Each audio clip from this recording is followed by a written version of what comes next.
सूरज उगने से बदलते हैं ये धरा आसमान,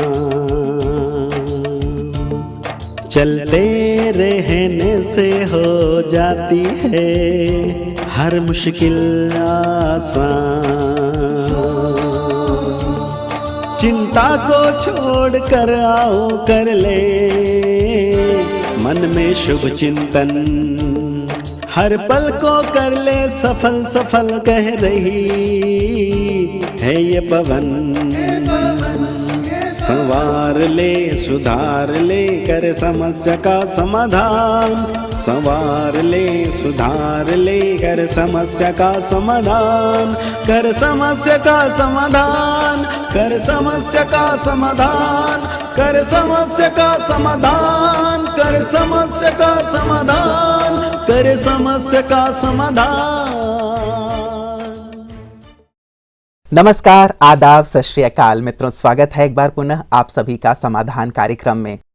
प्रसिद्ध वैज्ञानिक अल्बर्ट आइंस्टाइन अपना अनुभव शेयर किया करते थे कि जब कभी उन्हें किसी समस्या का समाधान नहीं मिलता था तो वे एकांत में चले जाते थे, साइलेंस में, और ये एकांत उन्हें समाधान प्रदान किया करता था। और वो कहा करते थे कि आध्यात्म में बहुत सारी समस्याओं का समाधान निहित है, इसीलिए मैं एकांत में जाता हूँ तो मुझे बहुत सारी समस्याओं का समाधान प्राप्त हो जाता है। इसीलिए बचपन में वो बहुत कमज़ोर होते हुए भी उन्हें सिक्के गिनने नहीं आते थे, लेकिन जब वो बड़े हुए तो सारी दुनिया चौंक गई उनकी प्रतिभा को देख करके। शायद ये उनके एकांतवास का ही परिणाम था। हमारे यहाँ के एक प्रसिद्ध वैज्ञानिक डॉक्टर सेल्वा मूर्ति भी कहते हैं कि मेडिटेशन क्या है। वो कहते हैं communion of inner light with the supreme light is called meditation. और उसी मेडिटेशन की हम चर्चा कर रहे हैं जो एक मानव को महामानव बना देता है। हम भी महामानवता की ओर बढ़ रहे हैं मेडिटेशन को धीरे धीरे समझते हुए। आइए इसकी तह तक और पहुंचते हैं और स्वागत करते हैं आदरणीय भ्राता जी का।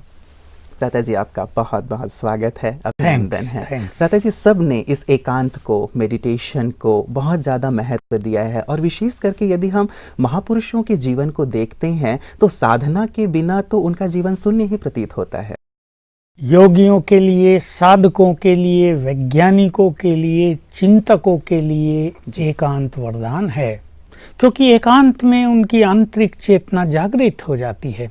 जब मनुष्य बाह्यमुखी रहता है, जब वो दूसरों से बातें करता है, दूसरों के बारे में सोचता है, तो उसकी आंतरिक चेतना, आंतरिक क्षमताएं जैसे कि दबी रहती हैं, डेड रहती हैं। एकांत में जाना माना उन्हें जागृत करना, और अनेक इंट्यूशंस मनुष्य को प्राप्त होने लगते हैं, क्योंकि मनुष्य का जो ब्रेन है ये एक वंडरफुल रचना है।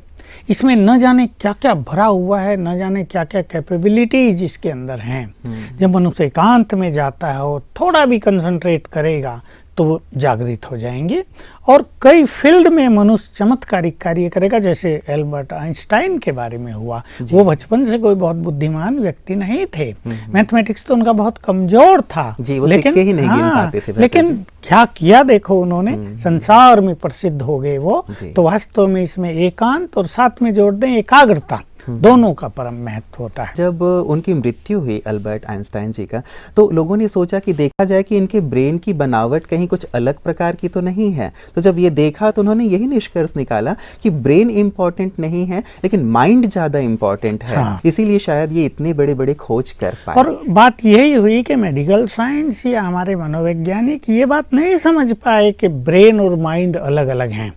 ब्रेन माइंड बुद्धि सब एक ही चीज मान ली गई, लेकिन वास्तव में माइंड और बुद्धि, mind and intellect, they are subtle faculties of soul, आत्मा की शक्तियां। और ब्रेन इस शरीर का जैसे एक इंजन हो, जैसे किसी अच्छी कार को चलाने के लिए एक बहुत सुपर क्वालिटी का इंजन होता है, लेकिन ड्राइवर अलग होता है, उसके टैलेंट्स अलग होंगे। मान लो कार के इंजन में कई सारे सिस्टम हैं ऑपरेट करने के लिए, तो उस तरह की बुद्धि उस ड्राइवर को होनी चाहिए, वो उसका बुद्धि कहलाएगी, लेकिन मन भी उसका शांत होना चाहिएगा। तो वास्तव में ऐसे महापुरुषों का मन बहुत शांत रहा। आध्यात्म के फील्ड में भी जिन लोगों ने बहुत बड़े बड़े काम किए, जिन लोगों ने बड़ी बड़ी सिद्धियां प्राप्त की, शक्तियां प्राप्त की, उनका पहला लक्ष्य था अपने माइंड को साइलेंट करना। माइंड शांत होते ही ब्रेन में चमत्कारिक रूप से अनेक शक्तियां जागृत हो जाती हैं। ये एक बहुत बड़ा रहस्य है जिसे साधकों को भी समझना चाहिए, और जो वैज्ञानिक हैं या रिसर्च स्कॉलर हैं, किसी भी फील्ड में काम कर रहे हैं, उन्हें भी ये बात समझ लेनी चाहिए। मन को शांत करना परम आवश्यक चीज है, और केवल साधकों के लिए नहीं, मुझे लगता है कि सभी वर्गों के लिए, विद्यार्थियों के लिए बहुत आवश्यक है। जी जी जी। तो भ्राता जी, ये जो एक विशेष बात है कि मन जितना शांत होता जाएगा, बुद्धि उतना विकसित होता चला जाएगा, लेकिन सबसे बड़ी प्रॉब्लम आज यही हो रही है कि मन शांत नहीं हो रहा है। व्यक्ति ना जाने क्या क्या सोचा चला जा रहा है, इधर के विचार, उधर के विचार, पास्ट के विचार, फ्यूचर के विचार। तो ये जो मन में अनेक प्रकार के विचार आ रहे हैं, कैसे इसे शांत करें? बहुत बड़ा सब्जेक्ट है, और हजारों साल से हमारे मनीषियों ने, हमारे खोजकर्ताओं ने इस पर बहुत बड़ी खोज की। आजकल क्या हो गया है, मनुष्य के पास इंफॉर्मेशन बहुत है। अभी too many information actually cause fluctuation in mind, disturbance in mind. तो एक तो इसके कारण ये बहुत बढ़ गया है। दूसरा, मनुष्य का मन निर्बल बहुत हो गया है। उसके कारण कई रहे, मनोविकार रहे, विशेष रूप से जिसको लोग बिल्कुल नहीं समझ रहे, सेक्सुअल फीलिंग्स, काम वासनाओं ने मनुष्य के मन को बहुत निर्बल कर दिया, क्योंकि इससे बॉडी कॉन्शियसनेस बढ़ता है। बॉडी कॉन्शियसनेस से मन बहुत विचलित और विकृत हो जाता है, इससे उसकी शक्तियां क्षीण होने लगती हैं। फिर बढ़ी हुई समस्याएं, चिंताएं, अनेक तरह की टेंशन, अनेक तरह के रोग, प्यार की और अपनेपन की कमी, एक दूसरे के प्रति जैसे सहयोग की तो भावना ही नहीं, लोग लड़ने मरने को तैयार हो रहे हैं। इन सब ने मनुष्य के मन की स्पीड को बहुत बढ़ा दिया है। अब इसमें ईश्वरीय ज्ञान बहुत बड़ी भूमिका निभाता है, लेकिन मनुष्य को अपने मन को शांत करने के लिए, शांत करने से पहले उसको पॉजिटिव करना होगा। कुछ अच्छे विचार उसमें क्रिएट करने होंगे। ये दो चीजें मोस्ट इंपॉर्टेंट हैं, निगेटिव विचारों को पॉजिटिव में बदलना और मोस्ट एलिवेटेड थॉट्स क्रिएट करना। बहुत ऊंचे विचार, बड़े सुंदर विचार मन में क्रिएट करना। दोनों के बल से मन की स्पीड धीमी हो जाएगी। 1 मिनट में मनुष्य 25 विचार करता है जी।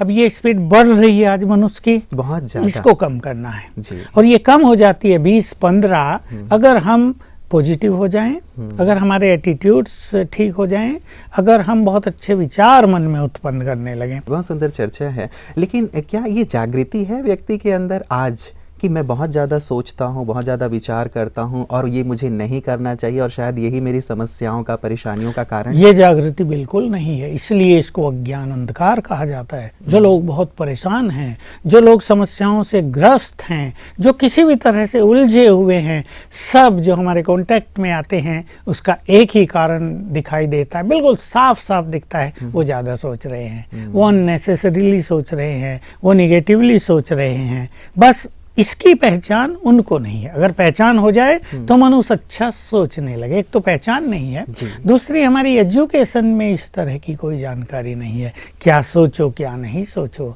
जब तुम्हें किसी चीज को देखना है तो उसके बारे में क्या सोचना है, वो क्या नहीं सोचना है, ये कहीं भी एजुकेशन मनुष्य के पास नहीं है।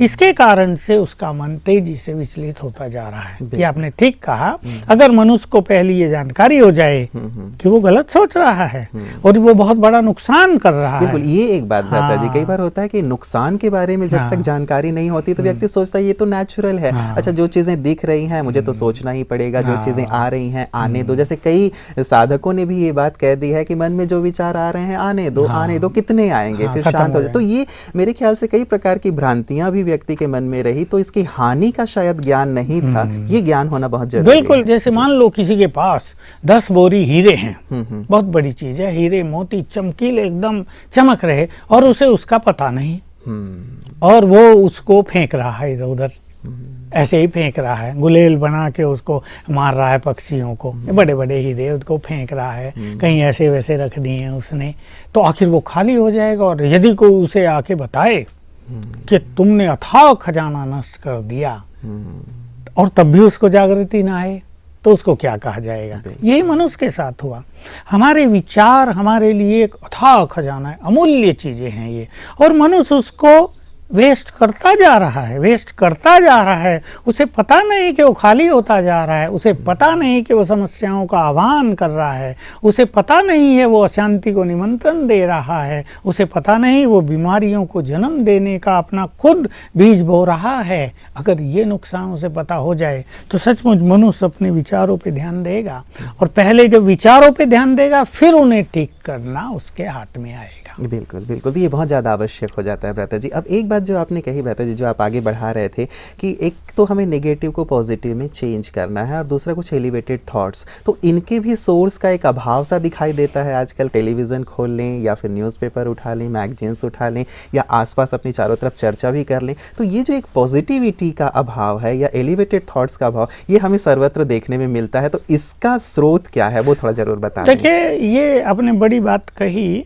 कि अगर टीवी के चैनल खोलें तो उससे जो कुछ मिलेगा उससे मनुष्य के मन की स्पीड बढ़ेगी। न्यूज़पेपर वो पढ़े, पॉलिटिकल न्यूज पढ़े, या कहाँ क्या क्या रेप हो गए, कहाँ किसने क्या भ्रष्ट कार्य कर दिए, कितने बड़े अत्याचार हो गए, वहाँ से उसके मन की स्पीड बढ़ेगी। वो बाजार में घूमने जाएगा, ऐसे वैसे गंदे संदे पोस्टर उसे दिखाई देंगे, वहाँ उसके मन की स्पीड बढ़ेगी। वो घर में आएगा तो पड़ोसी की कोई टेंशन उसे सुनने को मिलेगी, वहां उसके मन की स्पीड बढ़ेगी। तो चारों ओर जो कुछ मनुष्य देख रहा है, जो सुन रहा है, जो उसका फ्रेंड सर्किल है, वहां सब से उसकी स्पीड बढ़ रही है। तो सब जैसे उसकी शक्तियों को खाए जा रहे हैं। इसकी अवेयरनेस होना भी जरूरी है। अब रही बात इसको रोकने की, इसका सोर्स तो केवल ईश्वरीय ज्ञान है। ईश्वरीय ज्ञान एक बहुत बड़ी चीज है जो हमें स्वयं की पहचान देता है, इन चीज़ों की पहचान देता है। देखिए, जो राजयोग के मार्ग पर आए हैं, जिन्होंने ये पथ तैयार किया है, उनका सबका लक्ष्य रहता है कि हम व्यर्थ से बचें, न व्यर्थ देखें, न व्यर्थ सुने, तो व्यर्थ सोचेंगे भी कम। अननेसेसरीली व्यर्थ सोच रहे हैं, उसे हम बचें, क्योंकि हम इसमें अपना नुकसान कर रहे हैं। बिल्कुल। तो भ्राता जी, एक बात तो ये है कि ईश्वरीय ज्ञान वो प्राप्त करें। मान लीजिए वो सेंटर तक नहीं आ पा रहे हैं, कहीं दूर पे हैं, और बहुत सारे लोगों के ऐसे क्वेश्चंस आजकल आ रहे हैं भ्राता जी कि वो अपने इस ज़्यादा सोचने की आदत से बहुत ज़्यादा परेशान है। वो सोचते हैं कि न जाने हम क्या क्या सोचते रहते हैं, नींद भी उससे उनकी ख़त्म हो जाती है और सारे दिन भी वो परेशान से रहते हैं। तो ऐसे लोग जो इससे बहुत ज़्यादा त्रस्त हैं, क्या कर सकते हैं यदि फिलहाल वो ईश्वरीय ज्ञान प्राप्त नहीं कर पा रहे हैं? ये तो समस्या विद्यार्थियों की तो हमारे पास बहुत आती है, कुछ माताओं की भी आती है कि वो इतना ज़्यादा सोच रही हैं कि उन्हें पता ही नहीं चल रहा वो क्या सोच रही हैं। और विद्यार्थियों के लिए तो ये बहुत बड़ी प्रॉब्लम बनती जा रही है, क्योंकि वो ज़्यादा सोच रहे हैं, इसलिए उनकी मेमोरी पावर, उनकी कंसंट्रेशन पावर नष्ट हो रही है। तो वो बहुत मेहनत करके भी कुछ अचीव नहीं कर पा रहे हैं। ये एक बहुत बड़ी समस्या हमारे यंगस्टर्स के सामने आजकल आ रही है। तो जो लोग देखो ज्ञान ले सकते हैं आश्रमों में, हमारे जहाँ तक आश्रम बने हुए हैं, हमारा पत्राचार पाठ्यक्रम भी चलता है, उसके माध्यम से भी लोग कोर्स कर सकते हैं। और नहीं तो आत्मा का ज्ञान थोड़ा सा, जैसे हमारे चैनल से, हमारे पीस ऑफ माइंड से बहुत सारी अच्छी बातें लोगों को मिल रही हैं, थोड़ा थोड़ा ज्ञान लेकर कुछ स्वमान के अच्छे अभ्यास करें। अगर वो घर में ही हैं और ज़्यादा ज्ञान भी उनके पास नहीं है, मैं एक दो उदाहरण दे रहा हूँ, वो इस चिंतन को बढ़ाएं, मैं भगवान की संतान हूँ, तो मैं एक महान आत्मा हूँ। भगवान की संतान नीच पापी कपटी नहीं होते। मैं महान आत्मा हूँ, मैं भगवान की संतान हूँ, मैं इस सृष्टि की शोभा हूँ, मैं सर्वशक्तिवान की संतान हूँ, तो मैं बहुत शक्तिशाली हूँ। ये बहुत अच्छी चीज़ें हैं। भगवान ने मुझे बहुत सारे वरदान दिए हैं। हमारी मंदिरों में पूजा हो रही है। हम तो इस माया को जीतने वाले विजयी रतन हैं। हमने ही कल्प कल्प इस माया को जीता है। इतना थोड़ा सा ज्ञान जिसे हम स्वमान कहते हैं, वो सभी ले लें। और नहीं तो हमारे ईश्वरीय विश्वविद्यालय में बहुत सारी सीडीज, कमेंट्री की सीडी और बहुत सारे लेक्चर्स की सीडी उपलब्ध हैं, उनको मंगा लें। एक मैं समझता हूँ 500 रुपये में इतना ज्ञान का भंडार उनके पास आ जाएगा, उसको वो सुने। तो ज्ञान सुनने से अच्छी चीजें पढ़ने से जब मन में अच्छे थॉट्स उठेंगे तो ये व्यर्थ का जो प्रवाह है मन में ये कम होने लगेगा, ये स्पीड कम हो जाएगी। जी। और जैसे मैंने दो स्वमान की बात कही, मैं भगवान की संतान एक महान आत्मा हूँ, सर्वशक्तिवान की संतान एक शक्तिशाली आत्मा हूँ, इन दोनों को बहुत याद करने लगे। तो बस इसके पीछे फिलॉसफी यही है कि जब हम कुछ अच्छी चीजें बहुत याद करने लगेंगे तो ये बेकार की चीजें आप ही कम हो जाएंगी। एक चीज भ्राता जी, एक समस्या कई बार ये होती है, जैसे कई डिप्रेशन के पेशेंट्स हैं या कई इस प्रकार के हैं जो बहुत ज़्यादा वैचारिक रूप से बहते चले जाते हैं, उनको एक प्रकार से आदत हो गई है, ऐसी अच्छे विचार भी वो क्रिएट करना चाहते हैं तो उसमें रुचि पैदा नहीं होती और थोड़े समय करने के बाद फिर वो छोड़ देते हैं और फिर से उसी लहर में चले जाते हैं। तो ये जो रुचि पैदा होना या करना, ये कैसे हो? क्योंकि जब तक ये पैदा ना हो तब तक वो फिर से उसी प्रवाह में चले जाते हैं। देखिए, इसमें उनको किसी का साथ लेना पड़ेगा जी। मेरे पास आज सवेरे से ही 2 ऐसे डिप्रेशन के केस सामने आए जिनमें बिल्कुल उनकी यही समस्या थी कि वो लड़का बिल्कुल अलग अलग रहने लगा है, पढ़ाई में अभी उसका मन नहीं लगता, खाने पे बैठता है तो ये करता है, मुझे तो मन नहीं लग रहा, अच्छा नहीं लग रहा है, क्या बना दिया है। उसकी सब जो बातें उसकी बहन ने बताई, उससे लगा कि वो लड़का डिप्रेशन में जा रहा है। तो ये बातें बहुतों के साथ अब होती जा रही हैं। इसमें मनुष्य के पूर्व जन्मों का कर्मिक खाता और आजकल बढ़ी हुई नेगेटिव एनर्जी चारों ओर, ये दोनों अहम भूमिका निभा रही हैं। इसमें कोई व्यक्ति उन्हें मदद करे, क्योंकि ऐसे जो केसेज हैं डिप्रेशन के, उसमें उस व्यक्ति को न म्यूजिक अच्छा लगता है और न वो कुछ पढ़े, अच्छा साहित्य वो अच्छा लगता है, ये विचार भी दें तो भी उन्हें अच्छा लगता है। इसलिए कोई उनको मदद करे, थोड़ा सा जो हम डिप्रेशन के लिए बहुत सारी विधियां बताते हैं उनका वो अच्छा अभ्यास करे तो धीरे धीरे वो इससे बाहर आ जाएगा। कोई बैठकर उनसे लिखाए, जो मैंने 2 बातें बताई, 21 बार भी लिखाए, धीरे धीरे ब्रेन को गुड एनर्जी जाएगी और मनुष्य इससे बाहर आ जाएगा। कई बार रहता है जी, वो लोग कुछ भी करने के मूड में नहीं होते हैं, तो क्या उनके जो संबंधी हैं, माँ हैं, बहन हैं, भाई हैं, क्या उनके लिए मेडिटेशन कर सकते हैं या कुछ ऐसा उनके लिए अभ्यास किया जा सकता है? हाँ, इसमें हम बिल्कुल, इसमें हम यही सबको राय देते हैं कि उनका कोई भी नजदीकी संबंधी माँ करे तो बहुत अच्छा, उनके लिए 1 घंटा रोज मेडिटेशन करें और बस सिंपल मेडिटेशन करेंगे कि हम परमात्मा के साथ हैं या उसकी एनर्जी हम ले रहे हैं, और फिर संकल्प कर दें ये योग इस आत्मा के लिए, उससे उसका चेहरा सामने लाएंगे, उसे आत्मा देखेंगे तो ये योग की शक्ति कंप्लीटली उसको ट्रांसफर हो जाएगी। या पहले संकल्प कर दें कि मैं जो योग करने जा रहा हूँ, जा रही हूँ, ये योग इस आत्मा के लिए, तो जो हम योग से गुड एनर्जी प्राप्त करेंगे वो साथ साथ उसको ट्रांसफर होती रहेगी और उसमें जागृति होती जाएगी। उसका जो एक ब्लॉकेज है ना ब्रेन में, जो उसको उदास कर रहा है, कुछ मिसिंग हो गई, कुछ चीज डेफिशिएंसी हो गई, वो ठीक होने लगेगा। बिल्कुल। प्रथा जी, मेडिटेशन पे वापस आते हैं। चूंकि बात ये विचारों की चल रही है, तो जब कई साधक जो शुरुआत कर रहे हैं या जिन्होंने शुरुआत कर भी ली है, उनके लिए भी एक बड़ी समस्या है कि जब वो योग करने के लिए बैठते हैं तब भी उनके मन में इधर उधर के विचार बहुत ज़्यादा आने शुरू हो जाते हैं। अब बैठे हैं परमात्मा को याद करने के लिए, लेकिन मन बाजार में चला गया सब्जी खरीदने के लिए, अपने पास्ट में चला गया, अपने बच्चों के पास चला गया, तो वो इस चीज़ से बहुत ज़्यादा परेशान हो जाते हैं कि हम बैठे योग करने, भगवान को याद करने, लेकिन विचार तो एकाग्र हो नहीं रहे हैं। तो ऐसे में फिर उन्हें बहुत निराशा हाथ लगती है, क्या करें? इसमें सबसे अच्छी चीज सभी योग अभ्यास करने वालों को जाननी चाहिए कि जब वो ये प्रैक्टिस करें मैं आत्मा हूँ, तो आत्मा के बारे में अच्छा चिंतन करें। हो क्या रहा बहुतों के साथ कि वो उस चीज को याद कर लेते हैं जो उन्हें सिखा दी गई। मैं आत्मा हूँ, शांत स्वरूप हूँ, प्रेम स्वरूप हूँ, ज्ञान स्वरूप हूँ, सुख स्वरूप हूँ। ये सब काम आधे मिनट में पूरा हो जाएगा, 1 मिनट में। फिर अब क्या करें? तो उनका मन भटकने लगेगा। तो उन्हें क्या करना चाहिए? इस बात का बहुत गहराई से चिंतन आरंभ करना चाहिए। पहले कुछ अच्छे स्वमान का अभ्यास कर लेना चाहिए। ये जो आत्मा के गुण हैं इनको स्वीकार कर लेना चाहिए। आत्मा के स्वरूप को विजुअलाइज करना चाहिए। तो एक बार मन की ऐसी स्थिति पैदा की जाए, मन में ऐसे नशे के, खुशी के संकल्प पैदा किए जाएं, तो मन इधर उधर फिर नहीं भागेगा। ऐसे ही हम कर लेते हैं, चलो भाई ऐसे योग अभ्यास करना है, तो जरा सोचेंगे मैं आत्मा हूं और अगले ही क्षण कुछ और सोचने लगेंगे। एक संकल्प के बाद दूसरा संकल्प चेंज हो जाएगा।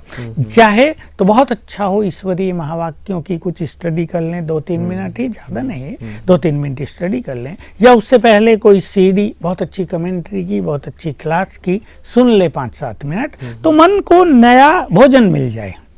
एक चर्निंग के लिए, मनन के लिए बहुत अच्छे विचार उसे मिल जाएं। उससे जब उसे खुशी मिलेगी तो मन शांत होगा, और फिर जब हम सुंदर संकल्प क्रिएट करेंगे उसमें हम लंबा समय तक स्थित हो सकेंगे। बिल्कुल। व्रत जी, क्या इसके लिए सारे दिन की दिनचर्या भी ध्यान देना जरूरी है? क्योंकि कई बार ऐसा होता है कि हम मान लीजिए 10 मिनट या आधे घंटे योग के लिए सारे दिन में कभी बैठ रहे हैं, दोपहर में बैठे या शाम को बैठे, उस समय तो हम अपने विचारों पर ध्यान देते हैं और सोचते हैं कि विचार बहुत अच्छे हो जाएं, हम एकाग्र हो जाएं, लेकिन फिर सारे दिन पे शायद हम ध्यान नहीं देते। तो क्या ये सारे दिन की दिनचर्या, विचार, देखना, सुनना, ये भी हमारे योग को प्रभावित करता है? बहुत इंपॉर्टेंट चीज है। इसलिए भगवान वाच है, जो सारा दिन अंतर्मुखी रहते हैं वही योग का परम रस प्राप्त कर सकते हैं। लेकिन जो सारा दिन बाह्यमुखी हैं, इधर उधर की बातें कर रहे हैं, इधर उधर की चर्चाएं सुन रहे हैं, बिल्कुल हंस बहल रहे हैं, बाह्यमुखता में हैं, वो जब योग में बैठेंगे तो जो उन्होंने चर्चाएं की, जो देखा सुना, वही विचार उनको आते रहेंगे। इसलिए जिसको योग का रस लेना है उसे अपने जीवन के कुछ ऐसे सिद्धांत बना लेने चाहिए। अब हम ये करेंगे, ये नहीं करेंगे। भाई जहाँ 5 शब्दों में काम चल सकता है वहाँ हम 50 क्यों बोलें? लेकिन कई लोगों की आदत है कि वो एक छोटी सी बात को बहुत लंबा कर देते हैं। बिल्कुल। और इसके लिए आवश्यक है कि लंबी बातों को छोटा किया जाए। इसको अंतर्मुखता कह देते हैं। ऐसे ही देखना है, सारा दिन क्या देख रहे, इधर उधर देख रहे, दूसरों को देख रहे हैं, उससे भी मन भटकने लगेगा।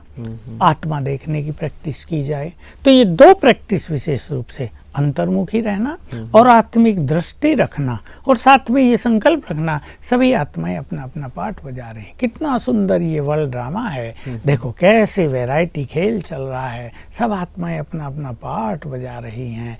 ऐसे करते रहने से जो औरों का इफेक्ट मन पर आता है वो नहीं आएगा। बिल्कुल बिल्कुल। तो इन चीज़ों का थोड़ा ध्यान रखें। अच्छा सुंदर अध्ययन भी हमारा होता रहे, साथ ही दिनचर्या में आपने बहुत सुंदर अभ्यास बता दिए कि सबको आत्मा देखें, इसकी सुंदर प्रैक्टिस हो। और अंतर्मुखता, कहते जी कई बार अंतर्मुखता को लोग नहीं समझते हैं।